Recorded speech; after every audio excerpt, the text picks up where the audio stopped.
अस्सलाम वालेकुम प्यारे बच्चों, आज मैं एक नई वीडियो के साथ हाजिर हूँ। आज हम पढ़ेंगे कि आर से बनने वाली चीज़ें कौन कौन सी हैं और आर को किस तरह लिखा जाता है। चलें मेरे साथ पढ़ें कि आर से बनने वाली चीज़ें कौन कौन सी हैं, जैसे कि R for rose, R for ring. अब हम आर की प्रैक्टिस शुरू करते हैं कि आर को किस तरह लिखा जाता है। सबसे पहले इस डॉट पर पेंसिल रखेंगे और एक इस तरह सीधी लाइन लगा देंगे और यहाँ पर इस डॉट पर पेंसिल रखकर ऊपर तक तमाम डॉट्स को मिलाते हुए एक छोटा सा कर्व बना देंगे और ये बन जाएगा आर।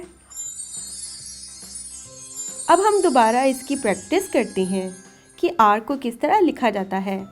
सबसे पहले ऊपर वाले डॉट पर पेंसिल रखें और एक सीधी लाइन बनाएं और यहाँ पर इस डॉट पर पेंसिल रखते हुए तमाम डॉट्स को मिलाते हुए एक छोटी सी कर्व लाइन बना देंगे और ये बन जाएगा आर।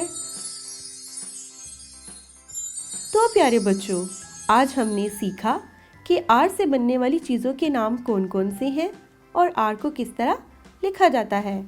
तो चलें अपनी बुक्स खोलें और जल्दी से इसकी प्रैक्टिस करें और मैं बहुत जल्द एक नई वीडियो में एक नए लेसन के साथ हाजिर होंगी। तब तक के लिए अल्लाह हाफिज़।